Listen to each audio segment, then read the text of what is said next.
তোমাকে বলছি, শোনো, তোমাকে বলছি, যদি জীবনে অনেক দূর পর্যন্ত এগোতে চাও তবে সময়কে গুরুত্ব দাও। যদি জীবনে দ্রুত সফলতা পেতে চাও তবে সময়কে গুরুত্ব দাও। যদি সুন্দর একটা জীবন কামনা করো এবং সুন্দর একটা জীবনকে অর্জন করতে চাও তবে সময়কে গুরুত্ব দাও। যদি জীবনের সমস্যা থেকে দূরে থাকতে চাও তবে সময়কে গুরুত্ব দাও। তুমি হয়তো এখন আরামে মোবাইল হাতে বসে আছো, হয়তো ভাবছো কালকে থেকে শুরু করব, আগামী মাসে শুরু করব, আমার হাতে অনেক সময় আছে। তাহলে তুমি ভুল করছো, কারণ সময় তোমার জন্য থেমে নেই। সময় কারো জন্য অপেক্ষা করে না। সময়ের স্রোত একবার বয়ে গেলে আর কোনোদিন ফিরে আসে না। জীবনের প্রতিটি মুহূর্ত তোমার কাছে এক অমূল্য ধন, অথচ তুমি সেটাকে অপচয় করে দিচ্ছ অবহেলায়।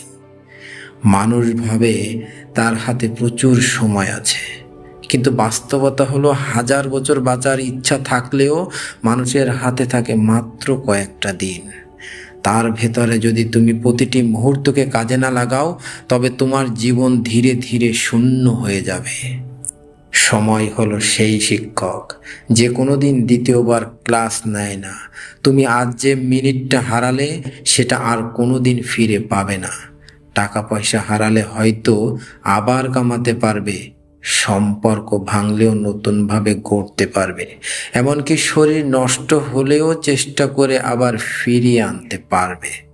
কিন্তু সময় একবার চলে গেলে আর ফিরে আসে না। তুমি যদি জানতে তোমার জীবনের ঘড়ি কত মিনিট বাকি আছে, তুমি কি এখনো এভাবে অলস হয়ে বসে থাকতে? সময় তোমার জীবন, প্রতিটি টিক টিক শব্দ মানে তোমার জীবন থেকে 1 সেকেন্ড চলে গেল, অথচ তুমি সেটাকে খেলার জিনিস ভেবে অবহেলা করছো। তুমি যদি ঘুমিয়ে সময় নষ্ট করো, মনে রেখো সময় ঘুমায় না। তুমি যদি বসে বসে কল্পনায় ডুবে থাকো, মনে রেখো সময় তখনও ছুটে চলেছে। তুমি চাও বা না চাও, তুমি প্রস্তুত থাকো বা না থাকো, সময় কখনো থেমে থাকবে না। তুমি যদি প্রতিদিন শুধু কাল থেকে শুরু করব এই চিন্তায় দিন পার করো, তবে সেই কাল আর কোনোদিন আসবে না। হাজারো মানুষ পৃথিবীতে সময় পায়নি এই অজুহাত দিতে দিতে জীবনের স্বপ্ন হারিয়েছে। অথচ সত্য হলো সময় কারো হাতে বাধা নয়। সময় একইভাবে ধনী গরিব, শিক্ষিত অশিক্ষিত, শহর গ্রাম সবার কাছে সমান। পার্থক্য শুধু ব্যবহার করার মধ্যে। কেউ সময়কে কাজে লাগিয়ে সাফল্যের শীর্ষে পৌঁছায়, কেউ সময় নষ্ট করে ব্যর্থতার অন্ধকারে ডুবে যায়। 1 মিনিটের গুরুত্ব বুঝবে তখনই যখন পরীক্ষার হলে উত্তর লেখা শেষ করার জন্য তোমার হাতে মাত্র 1 মিনিট সময় থাকবে। 1 সেকেন্ডের গুরুত্ব বুঝবে তখনই যখন ট্রেনে ওঠার মুহূর্তে 1 সেকেন্ড দেরি করে তুমি ট্রেন মিস করবে। আর 1 মিলিসেকেন্ডের গুরুত্ব বুঝবে তখনই যখন তুমি কোনো প্রতিযোগিতায় বিজয় হারাবে মাত্র মিলিসেকেন্ডের কারণে। তাহলে বলো, তুমি কিভাবে ভাবছো সময়কে অবহেলা করার সুযোগ আছে? তুমি যখন সোশ্যাল মিডিয়ায় ঘন্টার পর ঘন্টা স্ক্রল করছো, তখন তুমি বুঝছো না তুমি ধীরে ধীরে মৃত্যুর দিকে এগিয়ে যাচ্ছ। প্রতিটি অপচয় মানে জীবনের আয়ু কমে যাওয়া। কতজন মানুষ আছেন যারা ভাবতেন আরো কিছু সময় পেলে আমি অনেক কিছু করতে পারতাম, কিন্তু তারা সময়কে মূল্য দেয়নি। শেষে শুধু আফসোসই হাতে থেকে গেছে। শোনো, এখনই উঠে দাঁড়াও, এখনই সিদ্ধান্ত নাও, আর সময় নষ্ট করবে না। প্রতিদিনের 24 ঘন্টাকে ভিন্নভাবে দেখো, প্রতিটি ঘন্টাকে হিসেব করে ব্যবহার করো। কাজ শেখা বিশ্রাম সবকিছু সময়ের পরিকল্পনা অনুযায়ী করো। তুমি যদি সময়কে শৃঙ্খলার সাথে ব্যবহার করো, তুমি যা চাও তাই অর্জন করতে পারবে, কারণ সময় তোমাকে তোমার লক্ষ্য পূরণের পথে নিয়ে যাবে। তুমি যখন অলস হয়ে বলো আজকে একটু বিশ্রাম নিই, কাল থেকে শুরু করব, তখন তুমি বুঝছো না সময় তোমার শত্রু হয়ে যাচ্ছে। অলসতা সময়কে গিলে ফেলে। মনে রেখো, অলস মানুষকে কেউ মনে রাখে না। পৃথিবী মনে রাখে শুধু তাদের যারা সময়কে কাজে লাগিয়েছে। তুমি যদি সময়কে গুরুত্ব দাও, সেটা আসলে নিজের প্রতি সম্মান।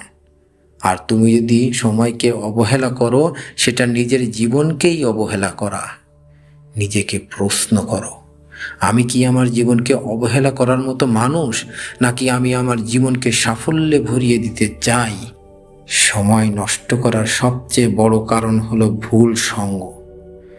যারা সারাদিন বসে গসিপ করে, অকারণে আড্ডা দেয় বা অপ্রয়োজনীয় কাজে সময় নষ্ট করে, তাদের থেকে দূরে থাকো। কারণ সময় নষ্টকারীদের সাথে মিশলে তোমার সময়ও নষ্ট হবে। তুমি যদি প্রতিদিন 1 ঘন্টা শেখার পিছনে দাও, তবে 1 বছর পর তুমি সেই বিষয়ে বিশেষজ্ঞ হয়ে যাবে। তুমি যদি প্রতিদিন 30 মিনিট শরীরচর্চায় দাও, তবে 1 বছর পর তোমার শরীর বদলে যাবে। আর তুমি যদি প্রতিদিন একটু একটু করে সঞ্চয় করো, তবে একসময় বড় মূলধন হয়ে দাঁড়াবে। সব কিছুর রহস্য একটাই, সময়কে সঠিকভাবে ব্যবহার করা। দিন শেষে নিজেকে জিজ্ঞেস করো, আজ আমি কি শিখলাম, কি করলাম, কি অর্জন করলাম? যদি কোনো জবাব না থাকে, বুঝে নাও তুমি সময় অপচয় করেছ। সময়কে গুরুত্ব দেওয়া মানে শুধু কাজ করা নয়, সময়ের সঠিক ব্যবহার করা। কখন বিশ্রাম, কখন কাজ, কখন কোনো কাজকে শেখা, সব কিছুর জন্য সময় বেঁধে নাও। সময় অনন্ত, কিন্তু তোমার জীবন অনন্ত নয়। তুমি একদিন চলে যাবে, তোমার জন্য পৃথিবীর ঘড়ি থামবে না। তাই বেঁচে থাকতে সময়কে কাজে লাগাও, না হলে তুমি শেষ হয়ে যাবে আর তোমার গল্প কেউ মনে রাখবে না। তোমাকে বলছি, হ্যাঁ তোমাকেই বলছি, সময়কে গুরুত্ব দাও। সময় হলো তোমার একমাত্র মূলধন। যদি সময়কে হারাও, তবে সব হারাবে। যদি সময়কে কাজে লাগাও, তবে তুমি যা চাও তাই অর্জন করবে। আজ থেকেই প্রতিজ্ঞা করো, আর কোনোদিন সময় নষ্ট করবে না। প্রতিটি মুহূর্তকে কাজে লাগাবে, কারণ সময় তোমার সেরা বন্ধু, আর সময় তোমার সবচেয়ে বড় শত্রু।